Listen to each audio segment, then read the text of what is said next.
Institute of Science and Technology, Chennai. சரி, okay.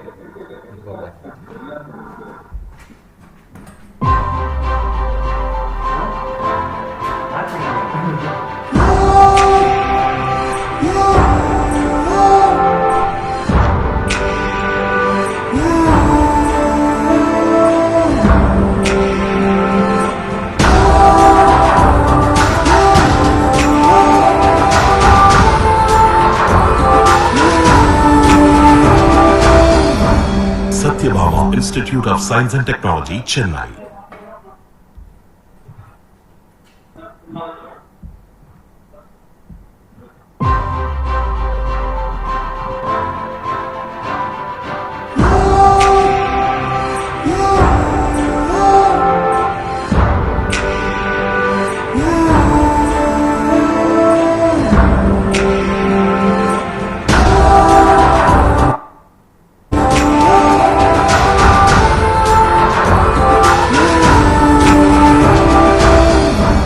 Sathyabama Institute of Science and Technology, Chennai.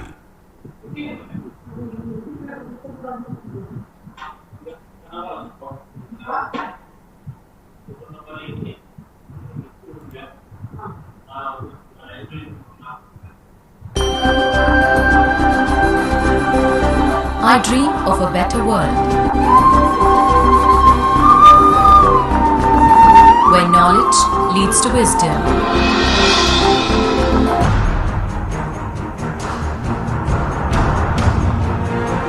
Where learning is for better humanity.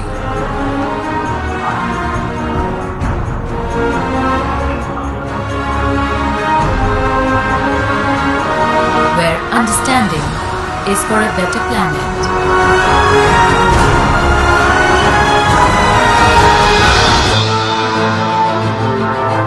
Where education has no boundaries.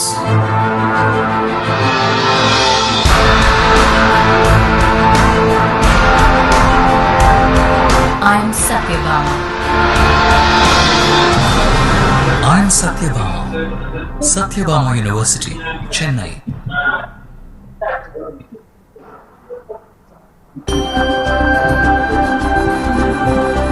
I dream of a better world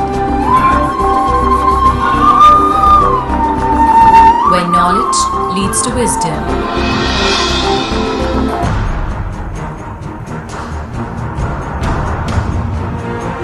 Where learning is for better humanity.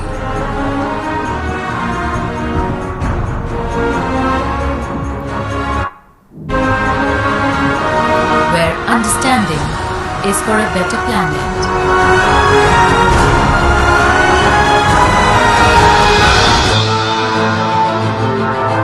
Where education has no boundaries.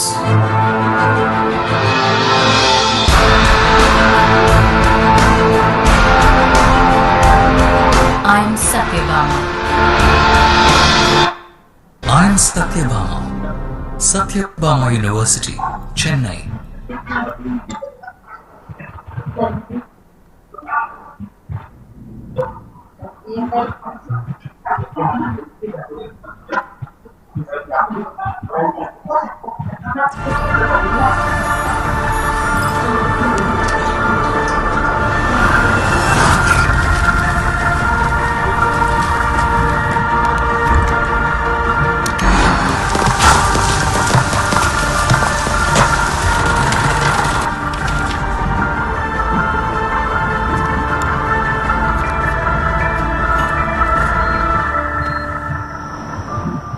Sathyabama Institute of Science and Technology, Chennai.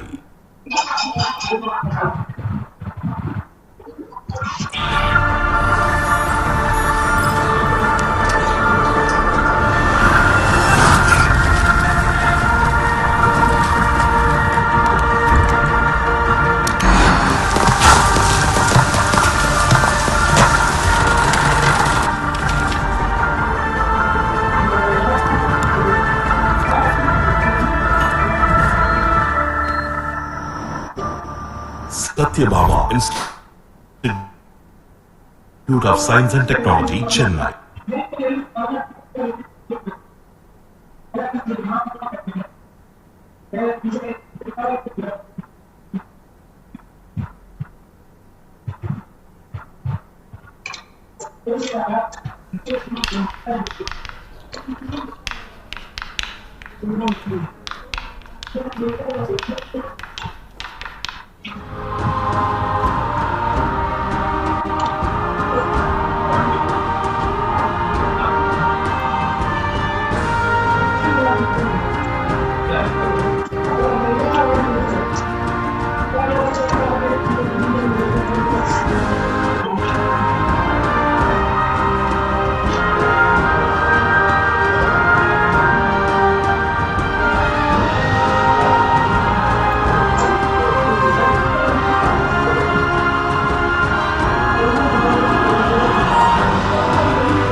Shall we start, sir?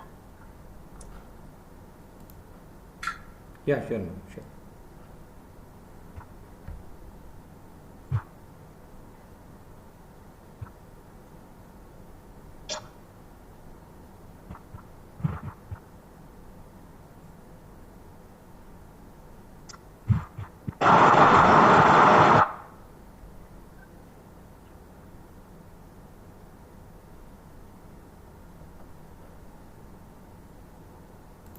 Good afternoon to one and all.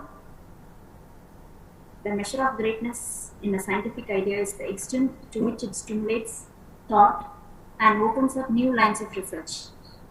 Research is formalized curiosity. It is poking and trying with a purpose. On behalf of the organizing team, I welcome each and every one of you at Day 3 of second International Faculty Development Program on Advanced Materials for Technological Applications. Today with us, Dr. Kamalakannan from University of Madras, Kiddi campus. Welcome you, sir. He's going to address on the topic of introduction and advancement of positron and Raman spectroscopic techniques. I request Ms. Pavitra to give a brief introduction of today's speaker. Thank you. Thank you. Good afternoon, everyone. I'm Pavitra from School of Science and Humanities, Sathyabama, and I'm here to deliver a vote of thanks. Have completed PG and MPhil degree from School of Physics, Madurai Kamaraj University. After that, he was awarded as JRF funded by DAE, followed by University Research Fellow Award by Department of Nuclear Physics, University of Madras. During his PhD in Nuclear Physics Department, his proposed project work is based on the development of radiation-tolerant semiconductor materials for various semiconductor-based device application in harsh environment, such as high temperature, high frequency, high pressure applications. His PhD work was combined with IT card and UGC DAE CSR Kalpakam. He has used 4H- and 6H- SiC single crystals irradiated with various ions such as N+, Al+, and O+, to create N-, P-, and I planar selective depth multilayers. The irradiation-induced effects probe by sophisticated techniques such as positron annihilation, Doppler techniques, and optical analysis such as Raman Z scattering process. The study using positron is highly sensitive to identify the electron momentum distribution inside damaged materials. This leads to analyze various types of defects and quantify them, even 1-point defect in 1013 atoms present.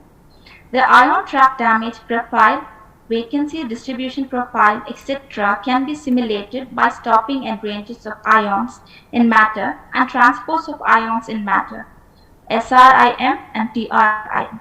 Raman scattering technique is also identifies the deformation through vibrations.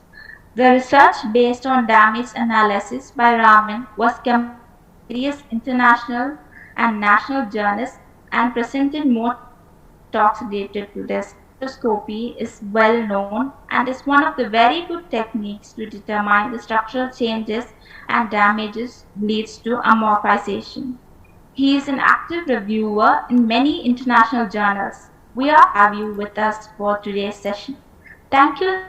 Schedule you readily accepted our invitation. Among various damage analysis methods, positron annihilation technique is very best for quantification, structure, and type of effects. He has covered in the talk about technique, introduction, instrumentation, Doppler broadening, and variable energy positron fitting method for defects identification. Sir, we are eager to listen to your findings on defect and damage analysis by Raman spectroscopy. Now I hand over the session to our beloved speaker today. Thank you. Thank you. Thank you so much for the nice introduction. Okay, fine. So, may I share my screen now? Yes, sir. Sure. Okay.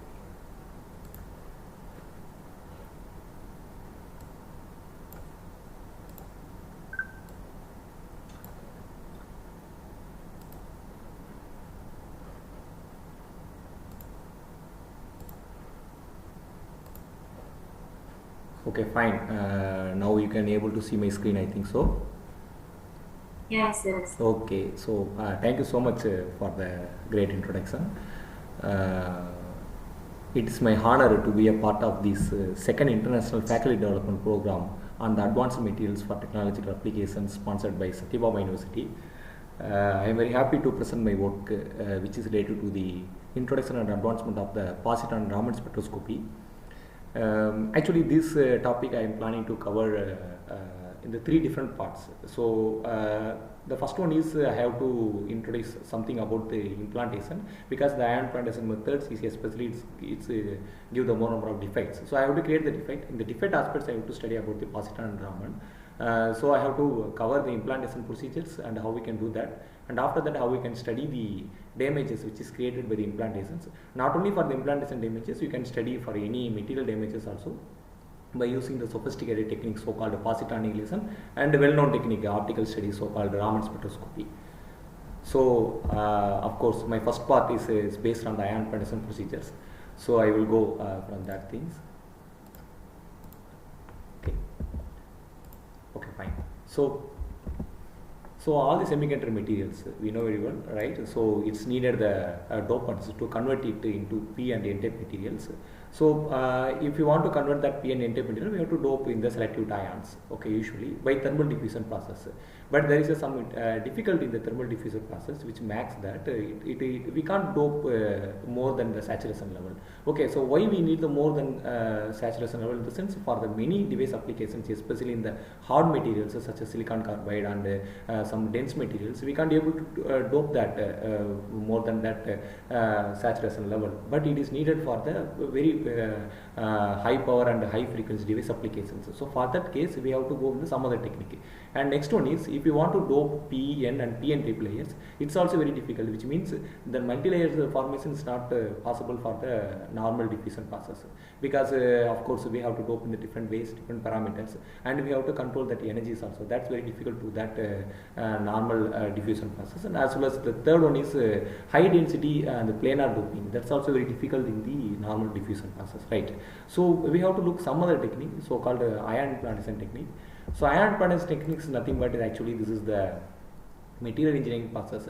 Of course, we are implanting the ions, high energy ions inside the materials. Just we have to forcefully implant the ions. Okay, of course, whether it is accepted or not, whatever may be, actually, even though it's a saturation limit, something is there, we have to give more number of ions also, because we are implanted by using the accelerators. Okay, so after implanted, these materials, of course, the ions is going inside, and the materials completely, the target material, bonds, everything completely break. Okay, so that it leads to the amorphization, and it creates the more number of defects, starting from vacancies to up to the vacancy clusters, even agglomeration vacancy and different type of various defects will be created in the ion implantations.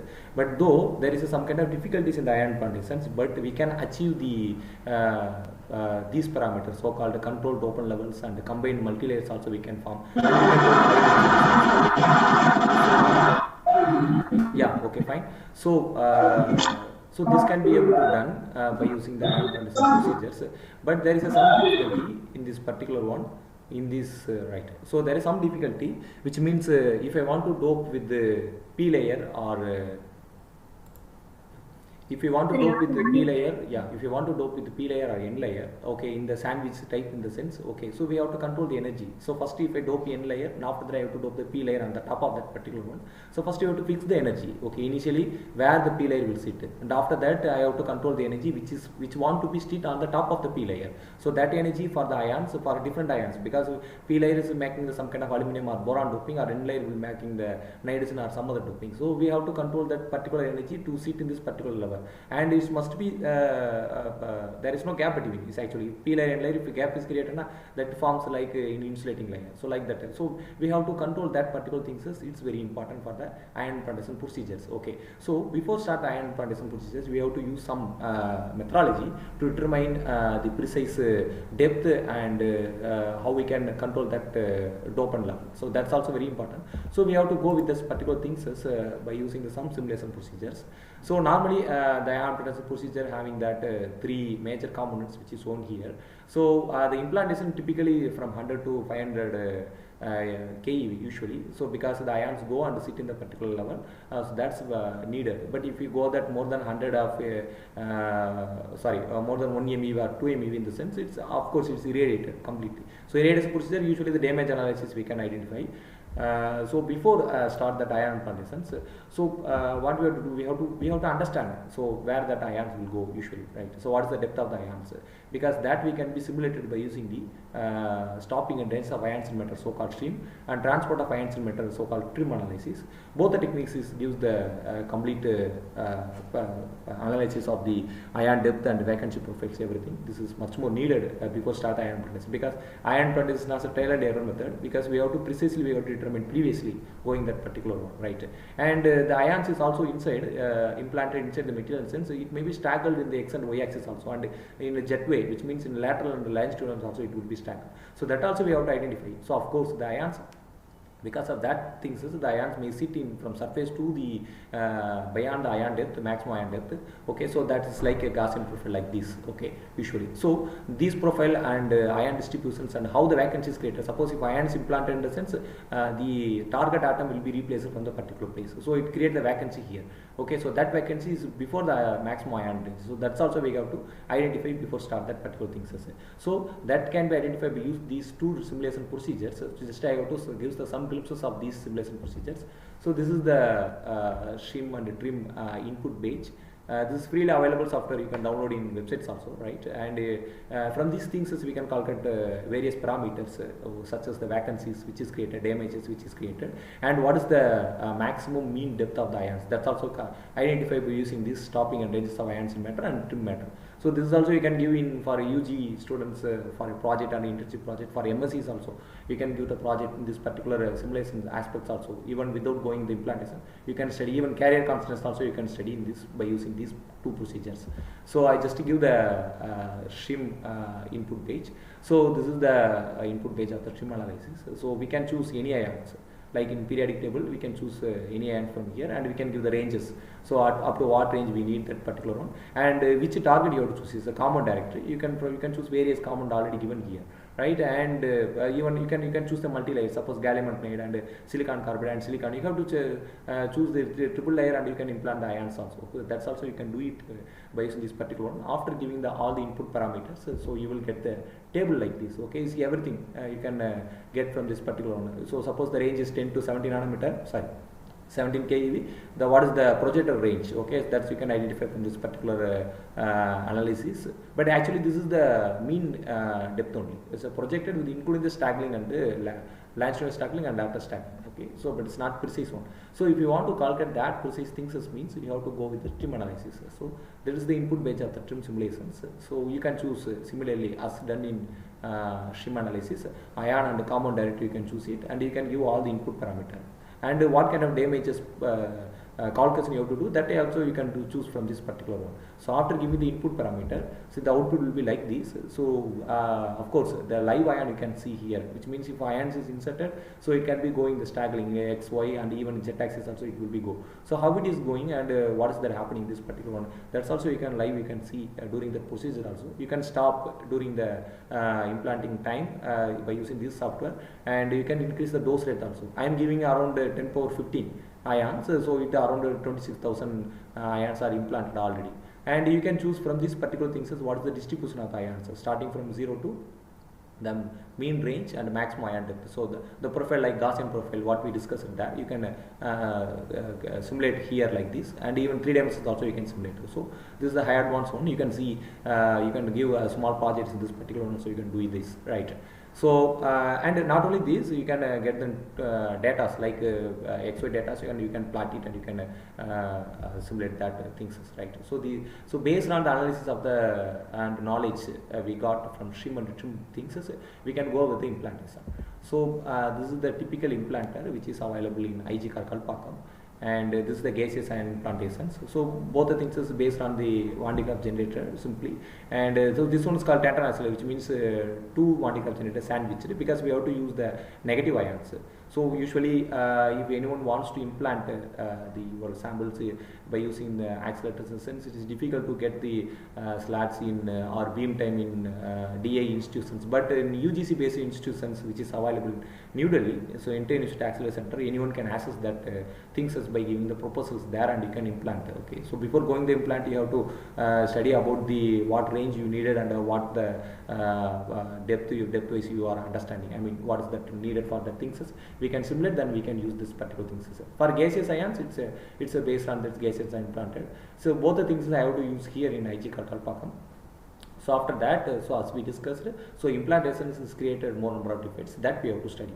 So of course, right? So see, even doping itself is also the defects only, right? But so apart from the doping, so especially the defects which leads to 0 dimension to 3 dimensions, so called point vacancies or point defects, interstitial or frontal defects, Schottky defect, or die vacancy, tri vacancy, and ion vacancy complexes, implanted ions, and that vacancies both combined together makes the complex ions, and as well as the clusters vacancy, agglomerated vacancy in the near surface. So like this different type of vacancy will be there, even the positive vacancy, negative vacancy, so something like that. So there are different vacancy will be there. So what is the aim to determine that particular type of vacancy? So even though though there is no, I mean, so some other techniques we are using, like any surface morphological technique, and you can get some information about the defects, but not the type of the defect you can calculate. Constant is the defect and where it is there, and what is the structure and size, what is the position, that we can't identify.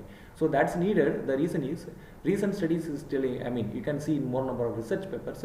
So the defect states due to the spin coherence property that we can utilize this for spintronics and photonics applications, and some ion vacancy complexes also act as a qubit for the quantum computing application. Especially in silicon carbide, you can see VSINC, okay, that you can, it's ion vacancy complex that is used as a quantum computing applications.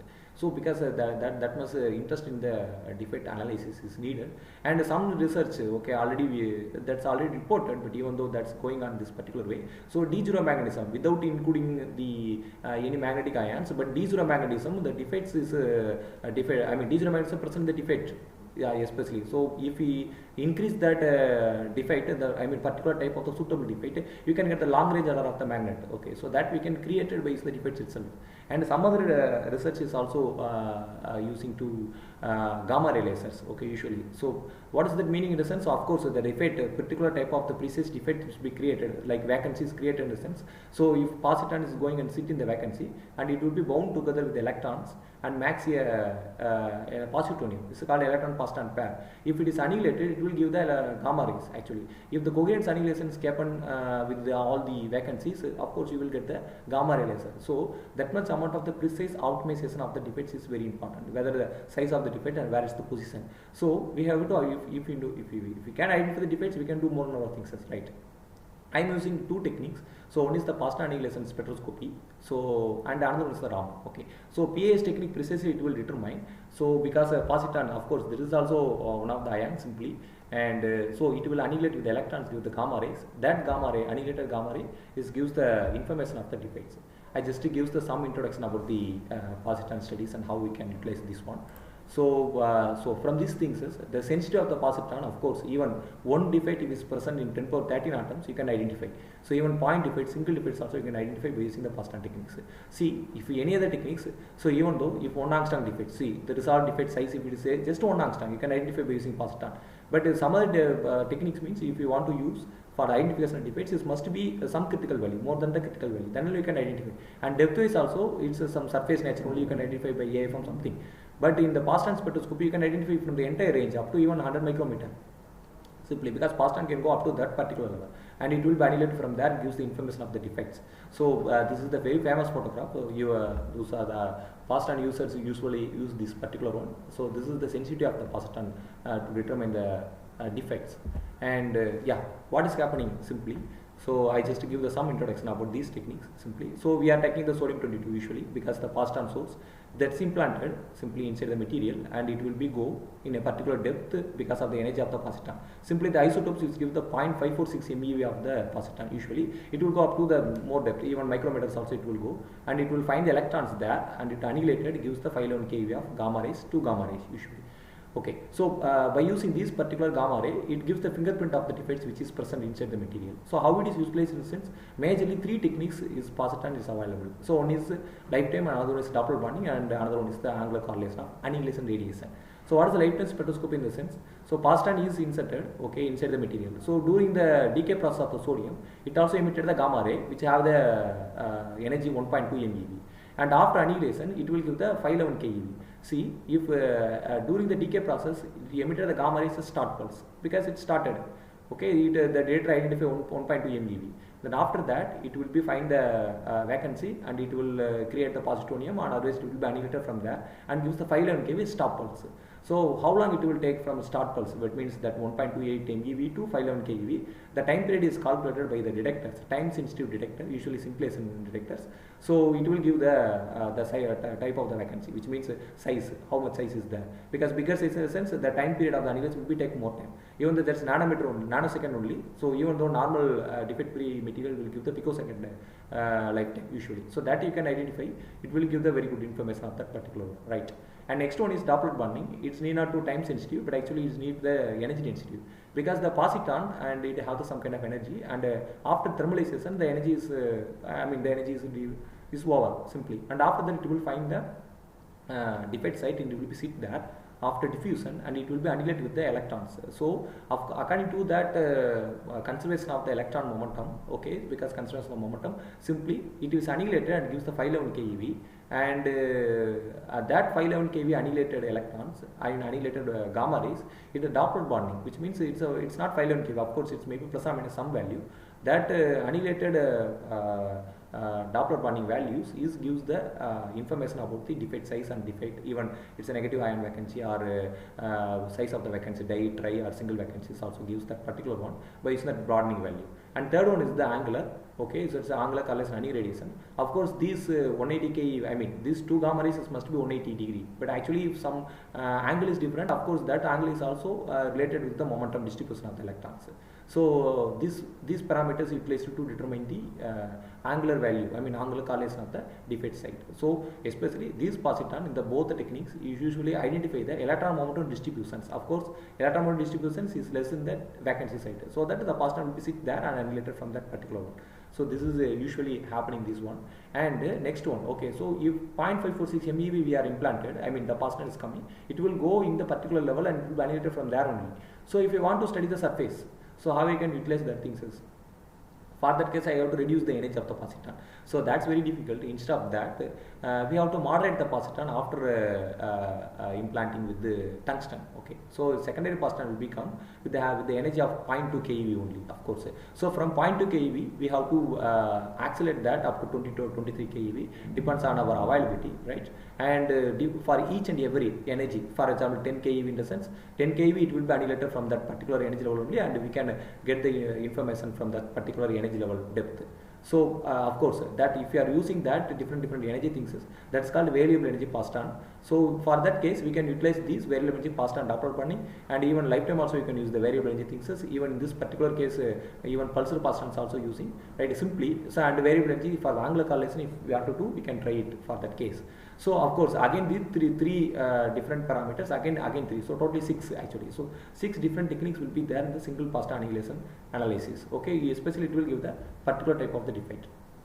See what is happening in the Doppler bonding, as we already discussed. For the single energy, suppose 10 keV of positron is implanted and it give the gamma rays, 2 gamma rays, so that will show in this particular level like this simply. And if the center part is S parameter, say parameter, and both the things is W parameter, simply wing parameter. The center parameter is simply highly sensitive with the open volume type of the defect, and W parameter chemical surrounding of the defect site usually. If it is S parameter higher, in the sense it is a defect sample, defected samples. If it is lesser than the S value, in the sense it is the defect free samples. Okay, so that usually the S value is around 511 keV plus or minus 1. This delta E we can fix in the detector itself. Okay, we are using the HBD detector, we can fix that particular things, then we can identify. Similar W parameter range is also given here, so something like that we can identify from this case. So see, this is the block diagram of the Doppler bonding spectroscopy technique. So it's a sodium 22 isotopes after tungsten moderator, secondary positron is taking, slow positron only, then it is accelerated and implanted inside the material. So if it is implanted in the sense, of course the material will going inside, the positron go inside at a particular depth. So this is simply called thermalization. And after that the complete energy is lost of the particular depth, then it will be find the any defected, what is the any vacancy available, or where is the less momentum of the electron is available, there it will go and trapped, and here it will be annihilated from the surrounding electrons, and it give the 2 gamma rays. So around if energy varying, we have to use the energy variable positron, which is so called Doppler bonding. So I have to use the HBDDE, which is highly sensitive with the energy, then we can MCA, then we can calculate for the particular energy value. So each and every energy value, for example 0.2 to 20 kV in the step size of 0.5, 0.5, 0.5 like that. So for each energy, from starting from surface to the depth, okay, where you want to determine up to depth, that particular Positron will thermalized and diffused and annihilated from there. So we can get this dot product is around 0.22 to up to 22 kV in the step size of 5. For each and every cases, we will get the S and W parameter like that. Okay, so I just give the S parameter values here. W parameter similarly specular of this particular plot. So what happened? Okay, fine. Even though if I am giving the positron, it will be annihilated from that particular range only. So that's also that is the mean implantation range only. Okay, of course the input positron, suppose 4 kV positron sense, it will be annihilated from even surface itself also. Okay, it is annihilated from surface, but maximum positron will be annihilated in the particular depth. That is we can identify from the mean implantation procedure. But this profile, as like in the ion implantation, this is also a Gaussian profile like this. So this is calculated by using the McEwen simulated profile things, right? So what is that meaning in a sense? Suppose this is the implanted oxygen in the 4s SEC material. Of course this is the ion range, okay, which is calculated from the stream, and this is the vacancy. Of course vacancy is before the ion range, right? Because ions is implanted, vacancy created before the ion maximum range, right? Because that target atom is replaced from that particular place.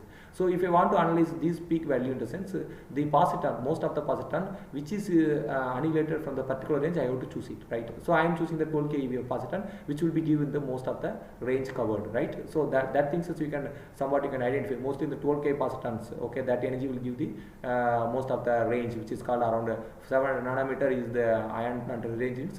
Mostly that value is given, right?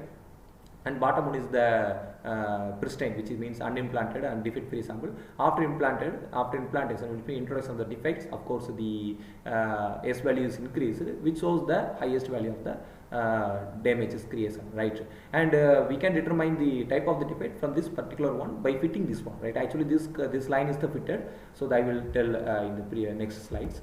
So this is the Doppler bonding spectroscopy, which is available in IG card. Okay, so for each energy, the S and W parameter will be like this, and this is the typical graph. Okay, so what is happening in this one? Similarly, you can see this is the accelerator here, and this is the detector. Okay, this must be kept in the LN2 temperature, because it's a semiconductor detector in the sense it is highly sensitive to the temperature. So that's given, and we can give the high voltage in this things, and vacuum, completely it is vacuum around 10 power minus 6 millibar per second. So usually this is the simulation things, and this is the MCA software articulate this one. This data is reproduced here.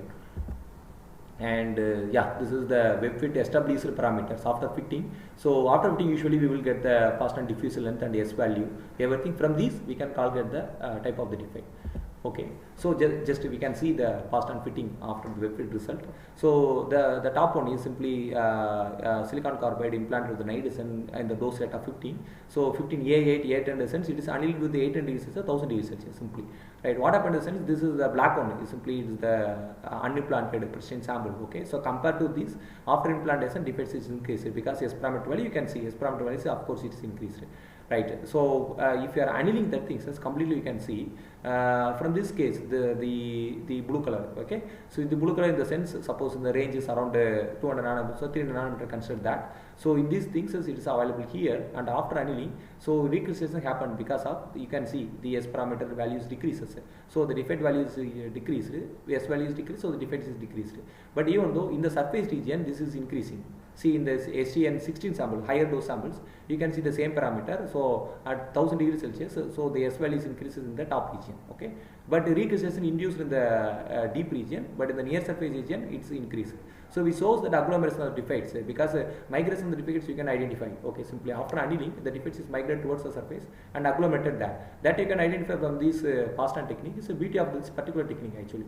So how it is moving, and what is the migration, and how it is accumulated there, and agglomerated defects you can identify. Even each and every steps you can identify in this particular case. So that's the Positron techniques. Even each and every energy, each and every energy it will be implanted in the particular depth, in the sense from the particular depth what is the type of the defect you can identify. Okay, from the S parameter, and we compare with the pristine type of the defect is also you can identify. Simply this is the webfit resulted value. So usually it will give the some kind of values here. I am not detail about these things, but generally this ratio between the S by S reference is Christian sample, it will give the some particular value. This value is compared with the lifetime spectroscopy technique. So both the values and together, and we can identify the what is the type of the defect using the literatures also, right? So most probably these values is gives the dye vacancy, most value these values gives the what is the larger voids, because it's a huge value. S value is huge, larger voids will be there usually in the surface region, right? Damage area, surface region, everything. You can identify depth is also the similar pattern. So we are not going the deep of that particular one, and some parameters also giving the from the webfit analysis you can identify the concentration also, right? So next I will move with the Raman studies. Okay, so even though the past and techniques will be there, so Raman analysis, how the advancement we can use by using the Raman analysis to determine the defects. So my talk is especially in the based on the damage analysis by using the Raman. So I will give some glimpses about this particular one. So of course Raman is the very good technique, so discovered by Indian scientist C.V. Raman. So without Raman, I think most of the molecular studies, of course half of the molecular studies only we can understand like this, simply in my opinion, simply, right? So we are giving the light, okay, instant light is there and it have the some energy. So after light is passed, it will give the scattered simply. So most of the scattered light is equal energy with the incident, right? But some energy is different. Okay, some light is scattered light, different energy with the incident, right? So which means you are giving the some light and you are getting the some other light, which means some color. Which of course it's a different color only, but not exactly different color. Which means of course the value is different simply. The energy is different. So we are interested in this particular different energy value only, right? So what is happening in this one? Okay, we can do something. See, so you know very well these things, right? If it is scattering is elastically, in the sense it's a Rayleigh scattering, which means same energy, and if it is higher than lesser than the energy, in the sense it is simply called Stokes and anti-Stokes line. Okay, simply. So we are interested in these particular things. Okay, how it is working this one? So simple theory, you know, right? Any molecular, okay, things which is arises from the three energy levels usually. So electronic, vibration, rotation. So the rotation is the very low energy things. Okay, so low energy sense it has the higher wavelength, so that if any transition happening between the rotation energy levels, it gives the microwave region simply. And if vibration is a medium range, it will give the IR region if any transition happening between the vibration energy levels. If vibration energy level in a sense, it's also covered the rotation energy levels. And third one is the electronic energy level. Simply it covers all the things, right? In the visible region. You, as you know, visible spectroscopy, we are using something also based on the electronic transition, right? But we are interested in the rotation, vibration, energy level transition between them. So based on these things, two techniques are there. You know, one is the Raman spectroscopy, another is the infrared spectroscopy, right? So what is the theory, basic theory behind that one? Simply, I am not going deep in this particular one, some typical understanding of that particular things is okay. So how we can identify it? So why it is needed to identify the frequency, and frequency only we have to do. What is that reason? Simply you can see, so you know, diatomic molecules, simply I am taking the rigid molecules, so it's rotating, okay, because in the Raman spectroscopy rotation also covered in the sense, I just taking the rotation only. If vibrating, vibrating energy is also added simply, right? Consider that the range, I mean the bond length of the two atoms of molecules is given like this, or and M1, M2 is mass of that particular thing. If it is rotated in its central axis, which is called G, and the distance between everything is given here. Okay, if any body is rotating and having the moment of inertia, so I equal to mass and displacement squared. So I use the reduced mass because two atoms will be there, reduced mass here. And rotating body is also having the angular momentum, where L equal to quantized, so L equal to NH dash, right? So n is the quantum number, of course. That can be determined as square root of j into j plus 1, where j is a selection rule we can get from level 1 to level 2. So level 1 to level 2 shift is quantized simply, that's all. And L equal to I omega, that's also you know, right? So I just substitute that L equal to I omega value to the energy. I converted half a omega squared, and simply we can calculate something, right? And if I think about it, so if any atoms is shifted from vibration level 1 to 2, something like that, selection rule plus or minus 1 for this case. So I put j to j plus 1 state, it will give the values like this, frequency, because E equal to h nu, nu equal to E by h, simply. It will give the values like this. So if I know the frequency range, okay, for the shift from 1 to 2, like this, it is also gives the value of I. If I know the I, I can calculate the R value, okay. If I know the R value, in the sense I can I am understanding the bond length of the molecules, right? Simply. So from that bond length I can determine what's the type of the molecule, right? Simply because each bond is each bond length of the each molecules, right? So that's the need for the understanding of the frequency, right? So there are two major theories there for the Raman spectroscopy. One is the classical theory, you know very well. Okay. So what is the classical theory in the sense? Of course, any molecule, okay, under the electric field, it will be polarized, right? So and similarly, if laser light is passing through the material in a sense, light is also having the electric and magnetic field. Of course, the electric field is also passing through the material in the sense the molecule is also polarized along the direction of the electric field of the light, which is incident on it. So that you know E equal to E naught cos omega or sin omega whatever may be, and that alpha value is also given like this simply, where beta is the rate of change of the polarizability. Okay, right? So I just put the values here and do some kind of trigonometry function. Simply it gives the three different frequency values like nu naught, which is instant energy equal to the instant energy or instant frequency, simply Rayleigh scattering. One is higher frequency and one is lesser frequency. If it is higher frequency, it's anti-Stokes, and lesser frequency is Stokes lines, right? So we are interested in these two things. If there is no beta, which means change in polarizability, right? This parameter will not comes, which means change in polarizability. If it's not there, Raman is not functioning this particular one. So change in polarizability is very important in this case, right? And and quantum theory we know, so lesser energy, which is called Stokes, and higher energy, which is called anti-Stokes from the input, right? So another technique is also there in the infrared. It will be discussed in our next talk, I think so, right? So just I give the some difference between them because both the things is in infrared region only, right? So Raman is change in polarizability, of course, and of course this is the scattering principle. But infrared is absorption. Simply it's change in the dipole moment is used, right?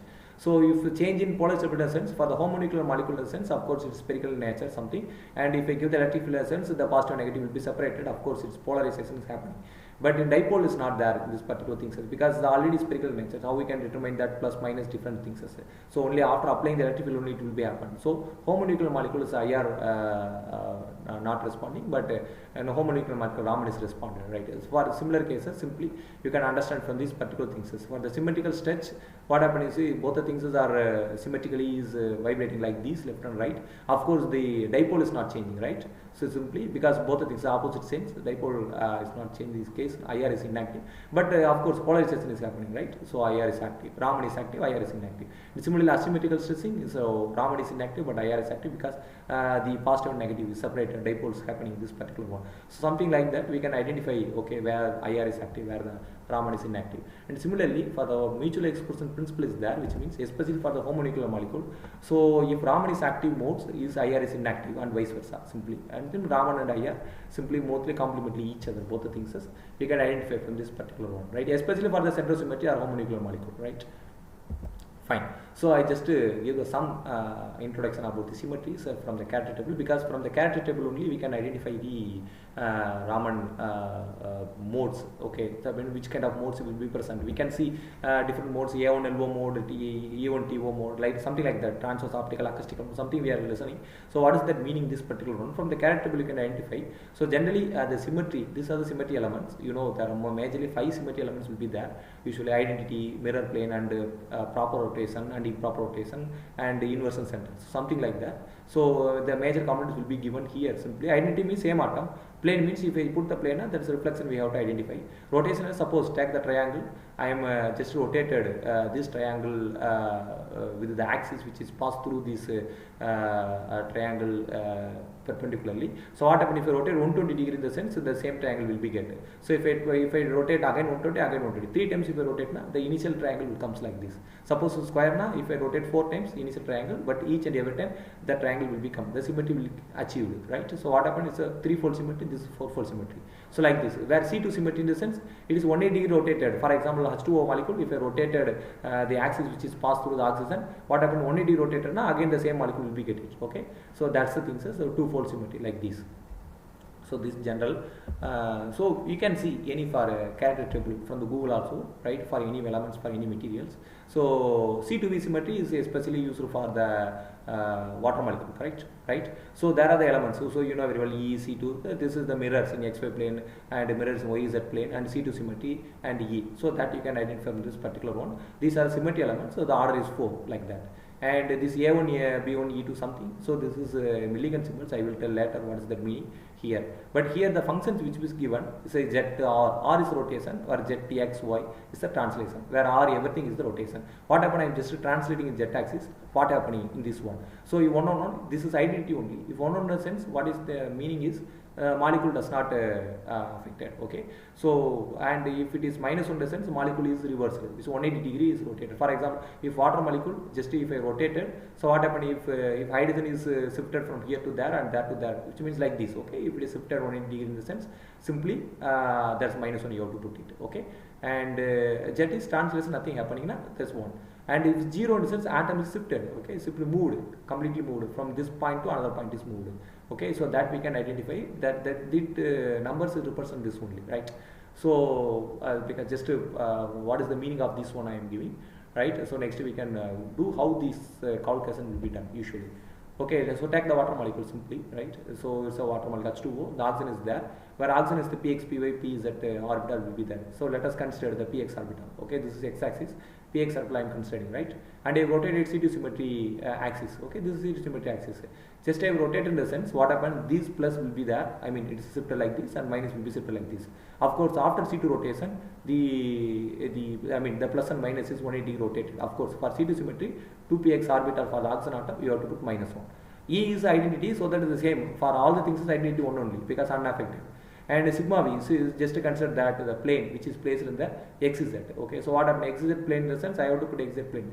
I have to cross cut that oxygen molecule. Okay, so nothing will be happen after that things, so that I have to put 1. Sigma v dash means I have to put the plane like this. Okay, it will be half portions like this, half portion like that. So I have to put like that the plane. So what happened? Minus will become here, plus will become here initially. So it will be changes to minus 1. Similarly, you can see y-axis, of course, is minus 1 for C2 symmetry. Consider the jet orbital of the C2 rotation, simply for the oxygen molecule. Simply, so jet orbital will be like this. Okay, the px orbital and the jet axis. If you rotated this one, nothing will happen. So plus is not coming down. Okay, actually. So what is that? You have to put 1 because the molecule does not change. So similarly, you can identify for the hydrogen molecules also. So you can see this is only for oxygen. If I rotate the things, this A hydrogen will go B in the B side, and B hydrogen will go in the A side. Of course, the molecule, the atoms is shifted from position here to here. So we have to put 0 there. Okay, because atoms shifted, so we have to put 0. Okay, right? So like something like that, you can create these kind of tables, right? For all the atoms, for all the x orbital, y orbital, and z, something like that. So and some translation and followed by the rotation. That's also fine. You can do it. So for that case, because x, ix, rx, something we are putting, so we have to translate then followed by the rotation. So what is happening in this particular we can identify, and we combine together all the things, and we have to put the numbers like these with all the atoms completely. So this is the table we can identify from the initially we determined, we show so-called the character table. Of course, this is the table we have to identify. This is the what is the translation followed by reflection. What happened in this particular followed by rotation? What happened whether atom changed or not? Like that we can identify. Okay, fine. So I told what is that ABC. So the variables A is A, B, something is nothing but A is the symmetry. Okay, it's a Millikan notation. Symmetry with respect to the principal rotation axis, and B is the asymmetric, and E is the double degeneration, and T is the three-dimensional representations. Okay. In some cases, 1, 2 symmetry in the principal axis, C2 principal axis, and anti-symmetry. And similarly, some people use the sigma dash, sigma double dash, which means a prime. This prime stands for symmetric anti-symmetry, like that. Okay. Simply, for example, if you think about A1, E1, E2, this is the irreducible representation of the 6s SAC material. H is a hexagonal actually. Okay, right? It's a type. So silicon carbide, that material gives the irreducible representation of the gamma point like this simply. So what is that? The 4 into 6, around 24 modes can be identified in this particular one simply, right? So for the C6 symmetry, you can Google it this particular one. What is the C6 symmetry character table? Okay, like C2b, you can get it. What is the parameters will be there like that simply. So okay, so how many number of the Raman peaks will be there usually, right? So most probably people are using that 3n minus 5, 3n minus 6 parameters. Suppose consider that 3n minus 5, it's a linear molecule. For non-linear molecule, it's have the 3n minus 6 usually. Right? Suppose if there is a hydrogen molecule, H2O molecule, it's 3 in the sense 9 minus 6 is 3. So 3 modes most probably will be there usually. So how we can identify all the normal modes for the water molecule from this character table, right? You just see it's a matrix method to determine the reducible representation. So just I have to put the water molecule like this H2O, right? So x-axis, y-axis, z-axis will be represented here, and if identity is just nothing happens, so unknown, trace of the matrix we have to add, where chi will become 9 for because 9 things is x axis and y axis and z axis, and a atom, b atom of the hydrogen, everything is given here, totally 9. Okay, so x equal to 9, identity. Suppose consider the C2 symmetry, just I am rotating the z axis, what happened?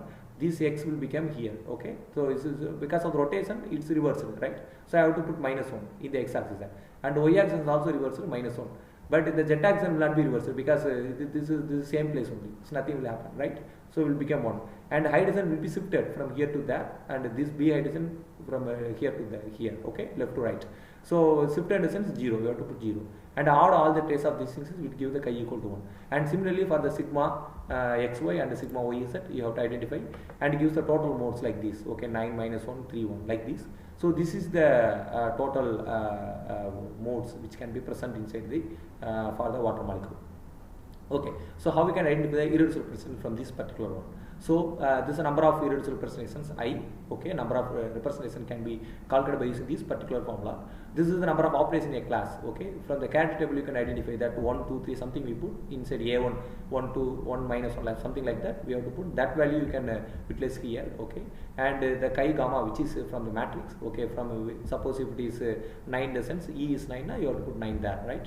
And similarly chi is numbers. Of course, the number of representation we have to put the 1 here, right? Usually H is the 4 because for this material for H2O molecule order is 4. So I just put A1 1 by 4, 4 is 4, and 1, the first number is 1, of course 1 from the table, and 9 is the what is that from the matrix. Okay, we identify E, then 9 I put, and 1 is the 1 only, everything is 1. Okay, of course first only I have to identify. I use these particular things to multiply and get the values like 3A1 1A2 something like that, right? And I have to add all the things which gives the 9 irreducible representation simply 3A1 1A2 and 1B1 or 2B2. Of course A1 B1 already we represented some Milligan symbols, right? So this is the modes consist of all the things which is called what is that, rotation is there, and vibration is there, and as well as translation is there. Okay, so but we need the vibration only.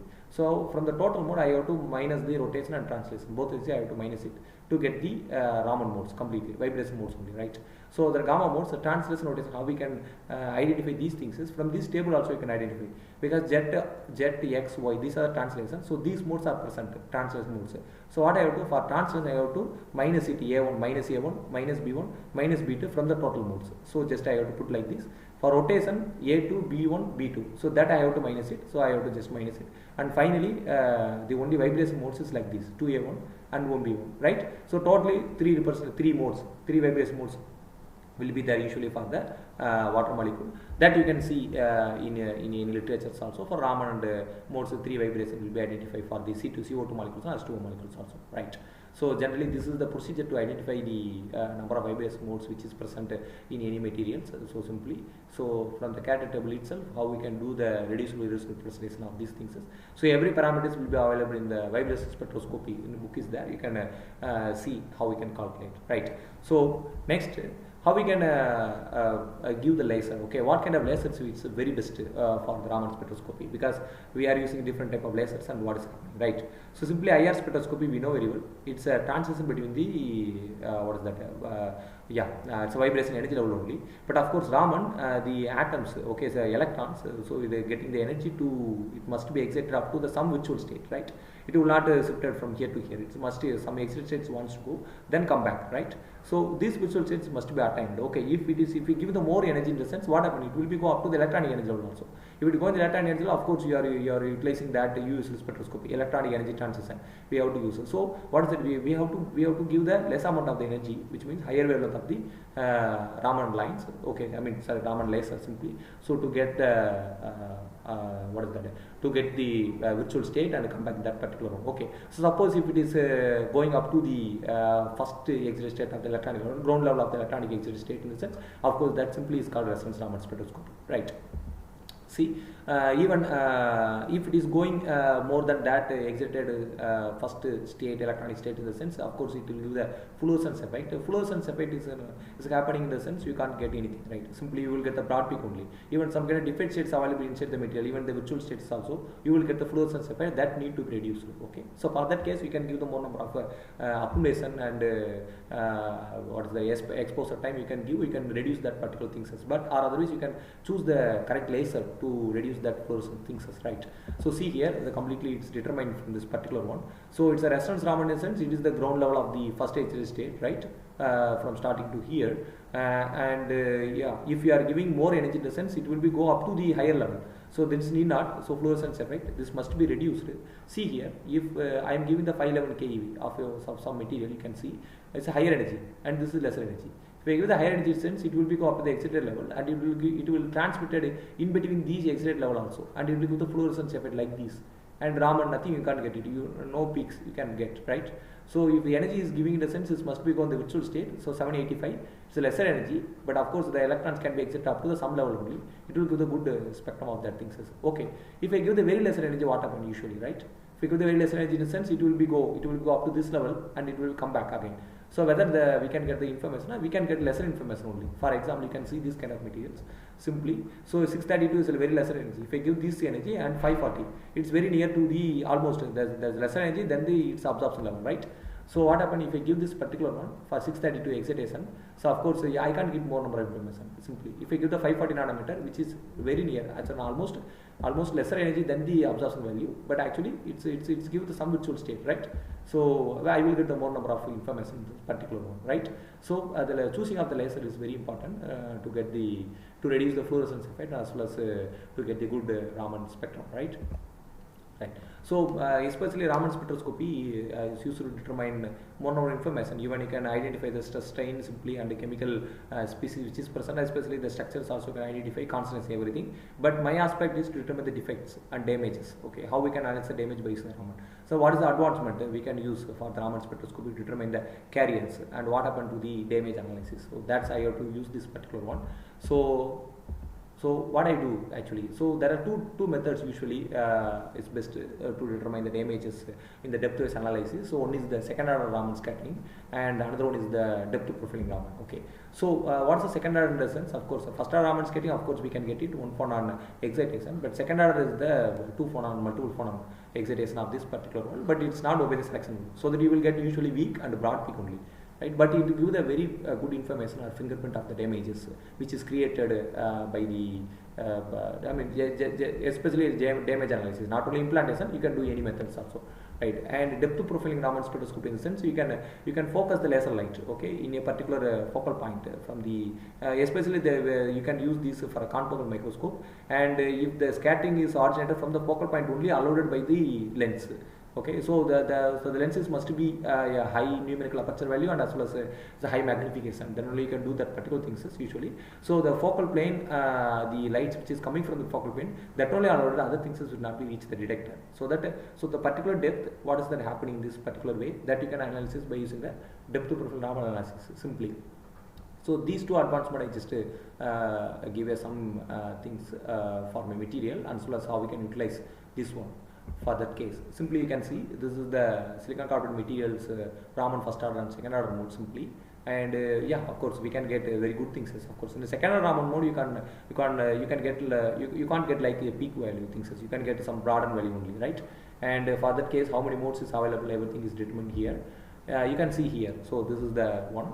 So this is the pristine value, which means defect-free nature of that sample. After that, we are implanted with the 15 dose rate. Okay, so damage is created. Of course, the prominent Raman modes again we can see, but even though second order Raman peaks, simply the amorphous peaks is increased particularly. So what is the drastic changes particularly we can determine here, and some kind of broad nature is also available. After annealing, at 18 degrees Celsius, we can reduce the defects simply, okay, right? And the Raman modes is again intensity increases, but similarly the second order modes is suppressed.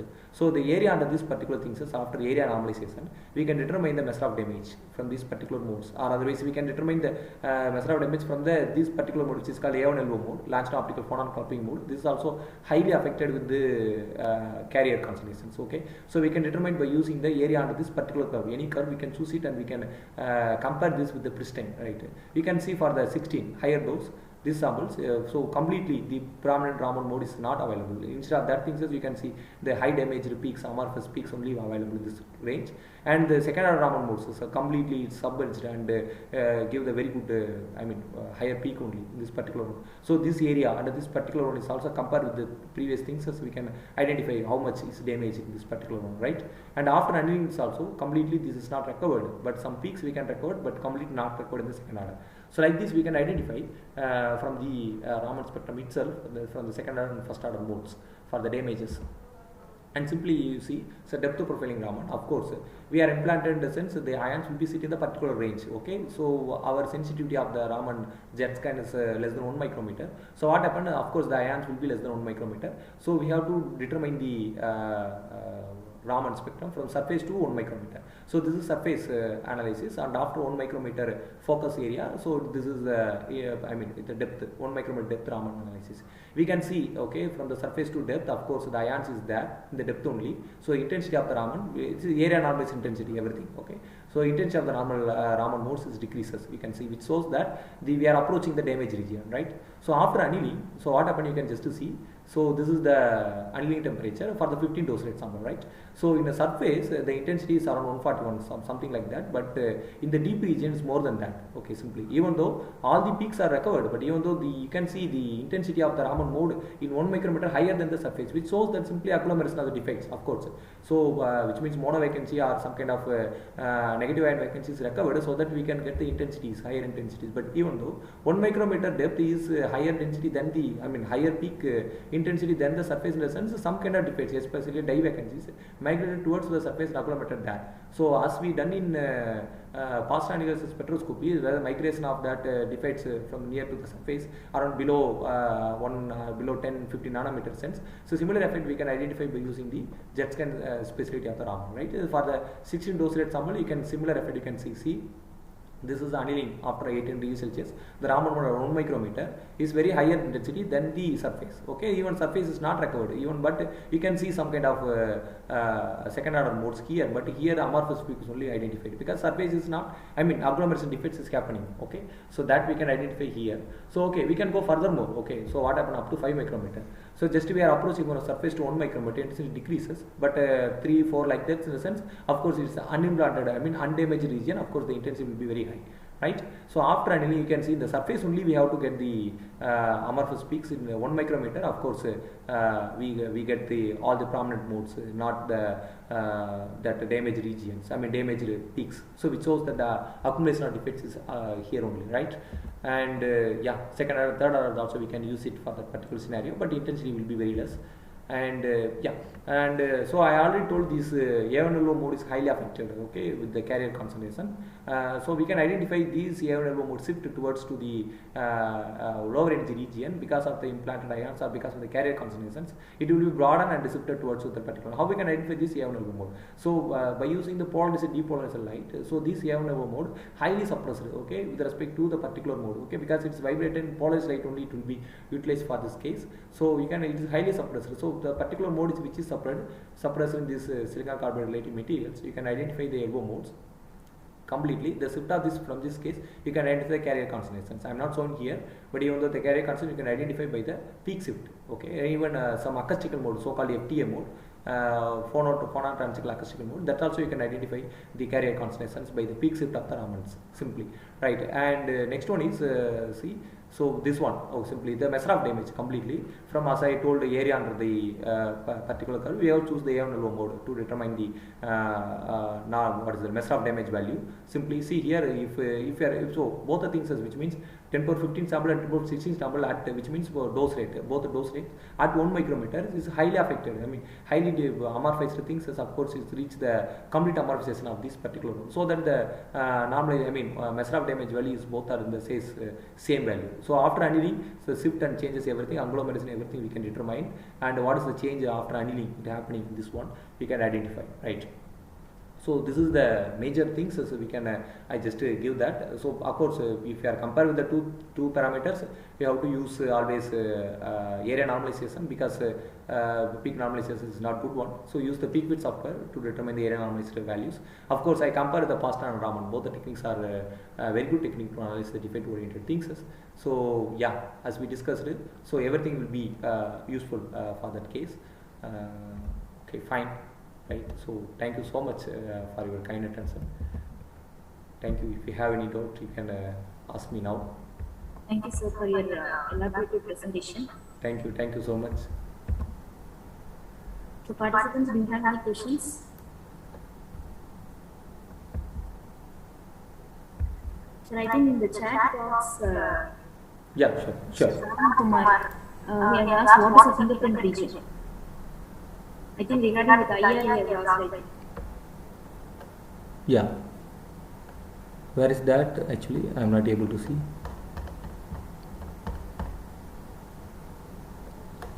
Okay.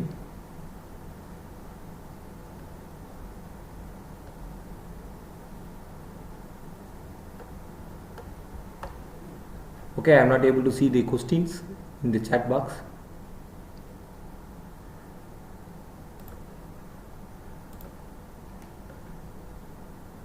Am I audible to everyone?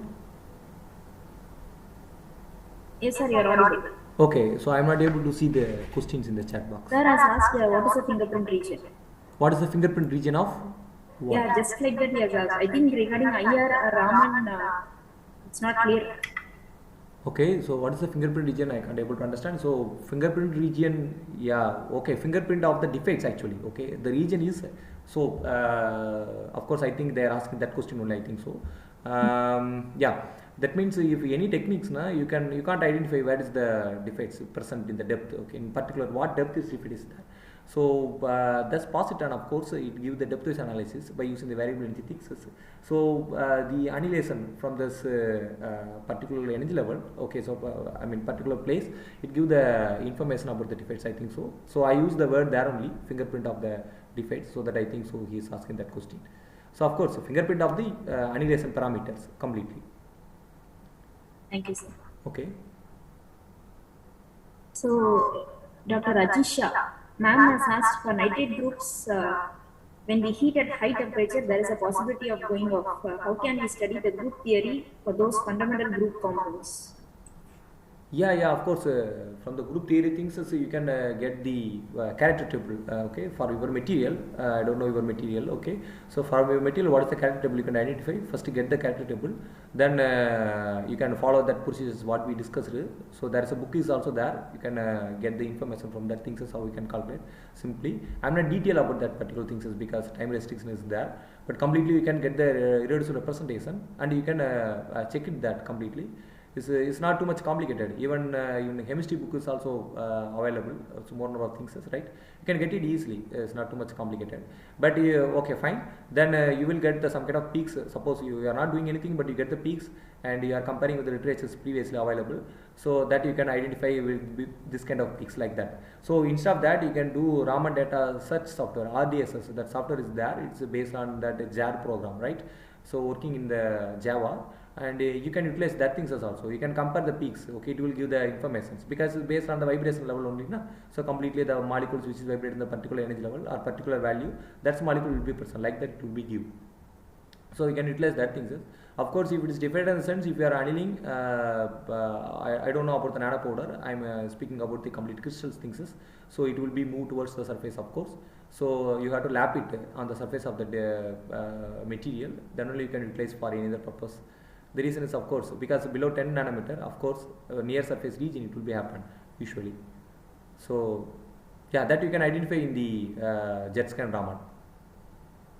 Next. So next, Dr. Shija ma'am, she has asked explain about SERS. SERS is surface enhanced Raman spectroscopy. Actually, I'm not familiar with that things actually. So in micro Raman spectroscopy, people are using that things as usually. I'm not familiar that things as, but yeah, that things as I don't know actually. I am in the defect oriented way and damage analysis only we have to use it. He has given one more question, sir. Yes. SERS importance in biomaterials. Explain briefly about SERS. Yeah, that is. I'm telling you that SERS. I don't know exactly. So. I think she's working on biomaterials. Yeah, I think so. Yes. I think so. Correct. SERS. Yeah, that's why they are making some kind of surface modification to enhance the Raman things. Intensity will be increased. Yeah, intensity will be increased. That's people are using that. So I don't know exactly. So briefly about that, I don't know. So one more basic question: yes. What is the difference between Raman spectra and FTIR, and why the peaks is downward in FTIR and Raman peaks in upward? I think from basic, I think. Okay. So I think I give the some table there usually, right? So the FTIR Fourier transform IR spectroscopy simply, right? It's a transformed Fourier transform because you will get the data you have to convert from the frequency domain to time domain to frequency domain. So for that Fourier transformation they are using, right? And Raman spectroscopy in the sense it's the scattering technique, correct? And IR in the sense it is absorption completely. So both are in the IR region only, right? So after transformation you will get the peaks like that, right? So in the Raman you are just a shift, you have to understand. Here FTIR is simply it's the absorption completely. It depends on the vibration levels, OH vibration, something like that. So after transformation you will get it. So Fourier transform things is usually. So the table I already given in this particular one, right? So what is the difference between these two? Usually, so it's Raman is based on the change in polar stability, but IR is based on the change in dipole moment. So both are, if for central symmetry molecule only, both are complementary each other. Thank you. So how to identify the blue and red shift area in both IR and Raman spectra? How to identify? Sorry. Blue and red shift. I think they are correlating UV and vibrational spectroscopy. How to identify the blue and red shift area in both IR and Raman spectra? Okay, fine. Actually, so as we know very well, right? So that's a shift only. It's a frequency range. Okay, frequency is higher in the sense. So what happened? Wavelength is lesser. Okay, completely. So that you can identify. Wavelength is lesser in sense. It is shifted towards to the blue. So that shift you can identify. The peak shifted like that. It's shifted towards the lower energy region. It's higher wavelength red shifted. Sir, and the last one. Okay. Our own friend I think has asked. Yeah. May I know what is meant by spin coherence property? Yeah, spin coherent property. Yes. And what is the Raman intensity? In some cases in decimals. Okay, fine. Right. So spin coherence property in the sense, right? So I told D0 magnetism, and so people understand. Even Gajal is also working in same field only, I think so. Right. Spintonics applications, you know something, right? So in the defects, right? Recent research only they are established in this one. Simply. The spintonics in the sense usually we have to transfer the data from one layer to another layer, something like that.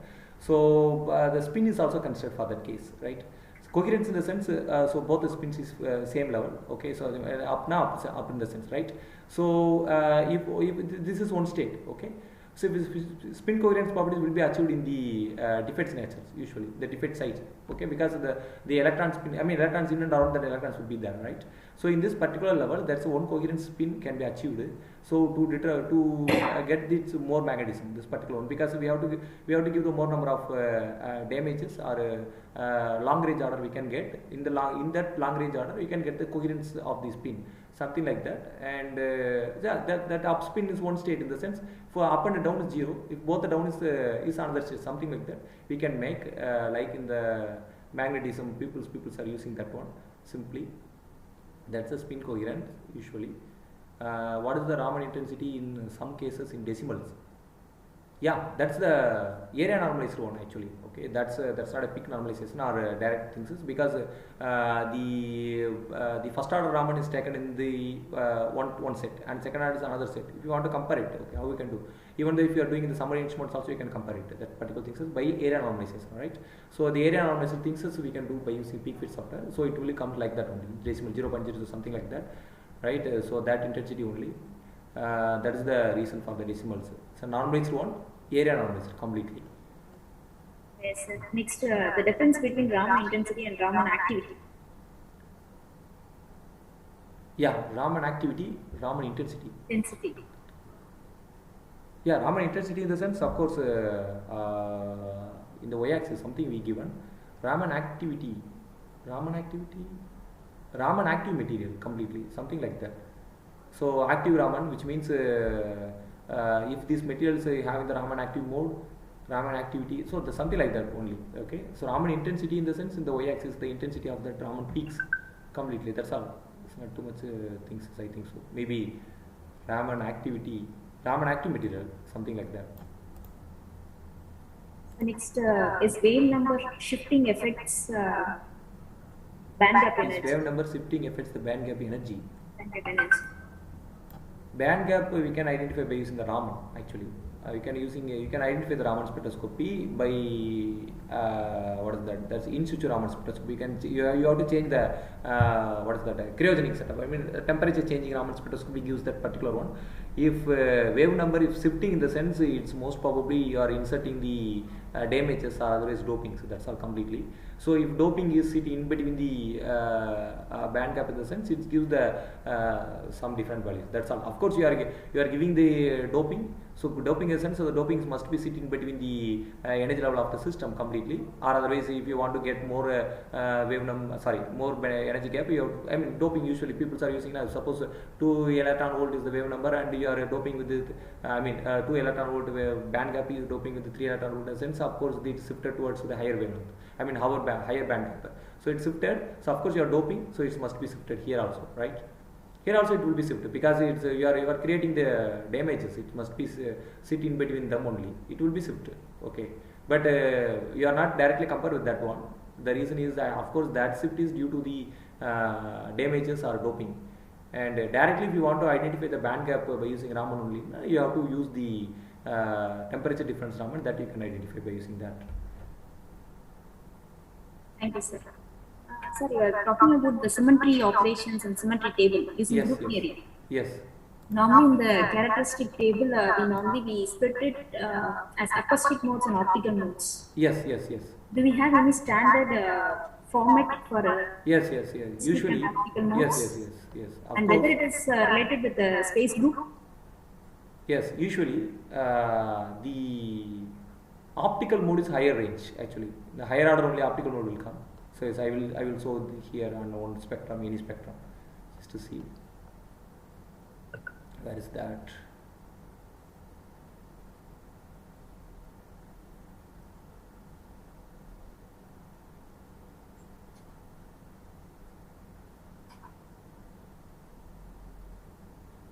Okay, see here, yeah. So of course there are more number of modes are suppressed. The reason is okay, because of that intensity things is higher intensity we got in E to TA. Of course usually the transverse acoustical mode comes in the first region only. Okay, so even though the second order will becomes here, but most probably people are identify or understand. So simply the acoustical mode will be in the first side. Okay, and next one is the longitudinal transverse acoustical especially. And after that longitudinal acoustical, then transverse optical, then longitudinal optical. That is the procedure. Okay, it comes like this only. Optical mode is higher energy range, and acoustical mode is the lower energy. First transverse, then longitudinal. Something like that. It will be ordered like that usually, right? So that you can identify from that particular initial state to if you're going inside very higher level.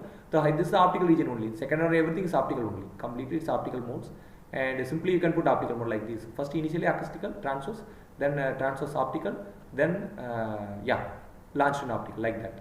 So something like that. Okay, transverse acoustical, transverse optical, transverse acoustical, longitudinal acoustical, transverse optical, longitudinal optical. Like that it will become. You can identify from that table also what is that E2, E1, something like that is a D-symmetry. Okay, so that's you can measure that. The order is that.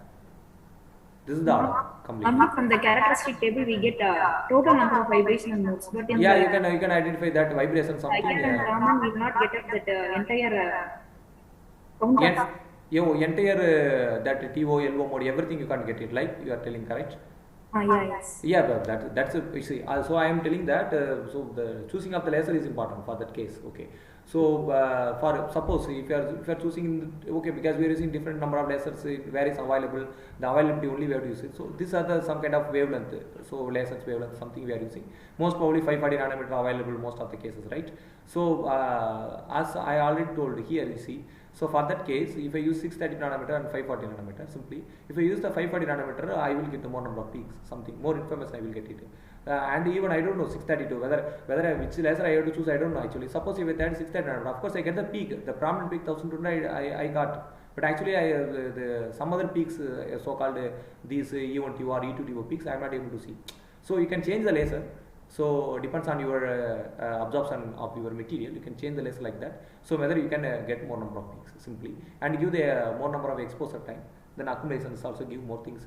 So instrument handling persons will do like that. Simply you can give different lasers, you will get the more information, and you can, if you want to get in the particular mode in the sense, you can identify that things by using the polarizer depolarizer laser. So that you can use that case. So you can just change the laser, you can identify the different peaks. Yeah. But some cases, okay, so I am using the confocal Raman spectroscopy, which gives the almost all the things. Some people micro Raman, something different things we are using. So that's also some kind of instrument resolution will be there. Some peaks you can see the this is the E to TA mode completely. It's not completely, we can't see it. Simply it's very small. So simply you can see here. So this intensity I am getting the one peak here in around 450, around 500, something like that. So you can't be able to see the peak, but if you zoom that, you can see E1TA very least one and E2TA something like that. Okay, so instrument resolution is completely important in this case usually, but you will get to change the laser and you will get it, I think so. So do we have your correlation scheme, that is standard textbook, do you have, sir? Yeah, yes, actually. So for the Raman vibration spectroscopy, Indian author one book is there. He is from Positron University, from Sathyabama. So that book is this much amount of the book is there, of course. So every information will be get from this particular book. Reducible representation, irreducible representation, everything is available. Yeah, irreducible. Yeah, everything is available. For the Raman only, everything is available. It's a vibration spectroscopy completely dedicated for Raman. You can get this much book. So size is very big. So vibration spectroscopy by Dr. Sathyabama. Dr. Sathyabama. Yeah. Yes, sir. Okay, thanks. That's Indian author book only, of course. Even from Tamil Nadu region only. So you can get more information. It's a very nice book actually. So even in physical chemistry books also you can get some kind of things. Okay, in Puri Sarma Vatania. Even that things is also some pages dedicated to these reducible representations of the things, especially for the group theory. So you can utilize that for the Raman. So they are not giving the Raman things, but group theory they can explain. So instead we can use the Sathyabama, that completely Raman, and how we can identify from the group table things and what is the character table and what is the representation of this one. It's available completely. Sir, can you just give a list of UGC consortium facilities that is available? Yeah, of course. So UGC consortium facilities, Professors working in different colleges, I think will be useful for them.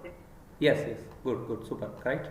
So of course the techniques what we discussed here is the Positron and the implantation procedures is cannot utilize most number of people because that's highly restrictions, because it's highly what is that, it's a DAE centers. Most probably we have to give a proper things, then only we can go there.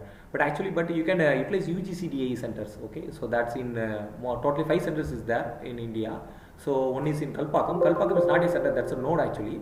So even 4 centers will be there in BRC Mumbai and in Mumbai. Another one is Indore, that's the head actually, and one is Calcutta. Okay, so you can utilize the facilities there by giving the your proposal. Okay, so anyone can Google it simply and use these DA centers, and from through guide only they have to access that, right? So students cannot be do that because, but you can utilize. Okay, so through guide you can give your proposal. Okay, so this facilities I need to do. So I already done this kind of things and I need for this purpose, for this determination I need. So like that you can give your proposal simply.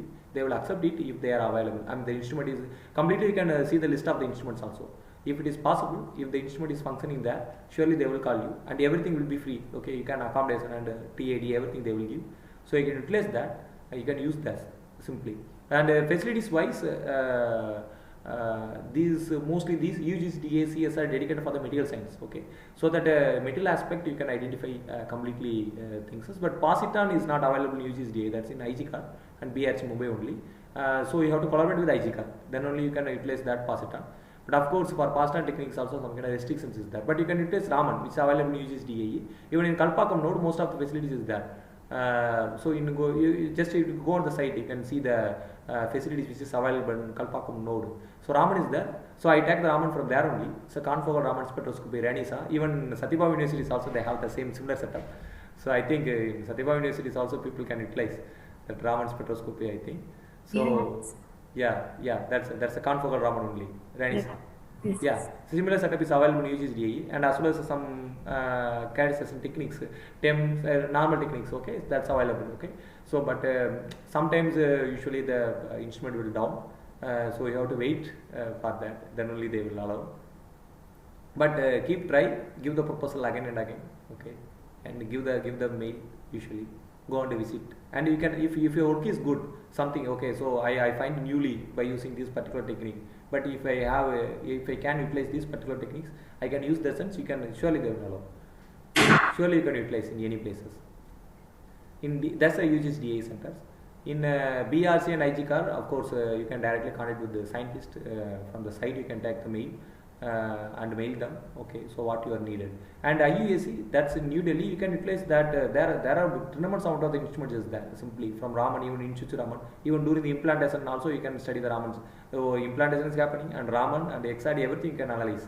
The data is coming. Okay, even during the procedures also. That's available in IUAC. Okay, you can IUAC, anyone can approach because it's UGC center only.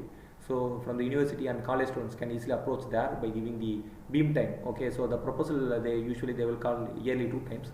So you have to give the beam time proposal like that. It's just to see the site, the time period of that particular one, and so what you need. And not only the implantation, irradiation. So even though in polymers also people are using the gamma ray irradiation to strengthen that particular one. So the implantation not only for the defect studies or defect analysis, even radiation damages also you can utilize. So one of the things is there in IEAC, and especially in more than IGCAR, in IEAC very big accelerator is there. So I put 15 UD pelletron accelerator, that one. So that's very high energy. You can go up to 150 MeV. Okay, that's maximum. Here 15 MeV only. That's 150 MeV you can go it. Even for oxygen implantation in 4SSEC and some nitrogen implantation that we done in IEAC only, right? So for high energy. Okay, and some sir, yes. Sir. One of our professor, he wants to ask you some questions, sir. Pankaj, sir. Okay, thank you, madam. Thank you for allowing me for asking the question. Your presentation was nice. Thank you. Myself, Dr. Pankaj Martin from IIT BHU. Sure, sir. Your presentation was nice regarding the PPP, but your speed was so high. Time restricts. Difficult to listen. Okay. Yes, sir. So I need to cover 2 techniques, so that I have to go very speed. That I know. That was the time problem. Regarding your work on the IR, or the second one, that is the Raman. Yes. In the 2 techniques, when we are going to do some study on the biological sample. Okay. How both of the techniques are different in sampling to prepare a sample, biological sample. How the 2 techniques are different? Yeah, of course. In Positron, in biological samples, we can't utilize that because it's a crystal-oriented thing. It must be 1x1 centimeter square size like that. But Raman you can utilize in biological samples. But in Positron, it's very difficult to do that completely. That's a major thing. Positron, we have to use only the highly compressed and 1x1 centimeter square area, and it must be around 300-400 micrometer. So that we have to use the crystal things only. Biological oriented things is difficult to utilize the Positron. And what is the aim for the biological sample? You have to study about the defects, because Positron especially give the defect studies, defect analysis. So that's the things. So but in Raman you can utilize. Raman you can use that, because Raman is a very good technique. Of course, the similar parameters, similar things as what we done in Positron, we can use in Raman. So that we can use, I think so. No, but what about the live sample? We can use the live samples also in the Raman. Okay. We can use that. So why people are using here, even the biochemistry people also? Yes. Okay. Thank you. Thank you. Okay, due to time constraint, sir, shall we end the session, sir? Since it is Raman spectroscopy, we have a lot of things to discuss. Yes, but nobody asking the Positron lady things. Yes. Okay. Yes, because that's Topic to Yes, all the things. It's very yes. Now I'll ask Ms. Sridhanya to conclude the session. Sure.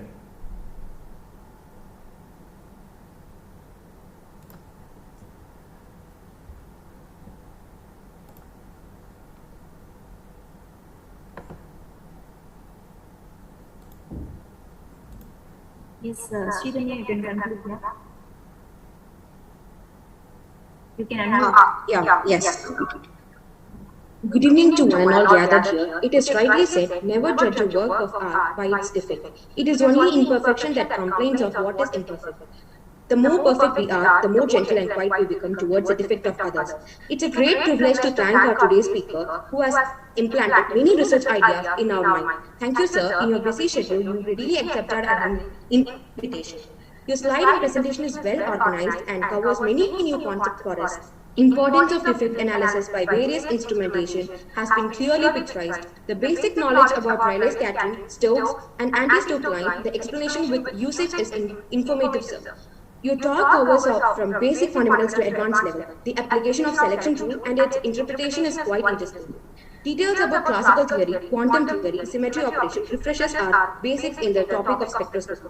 Thank you, sir, for your lucid way of presenting basics from about reducible and irreducible representation as a function of symmetric operations. We are grateful to our Chancellor, President, Vice President, Vice Chancellor, Registrar, Director Admin for providing the necessary support system for the best endeavors. Thank you, sir. Once again, I thank all the students, research scholars, professors from various colleges for your active participation and cooperation. Thank you, professors, for your great support for the day session.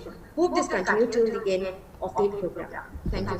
Thank you so much. Really, thank you so much. I am also very happy. Thank you, ma'am. Thank you. Thank you for your valuable and very informative presentation. Sure. Thank you so much.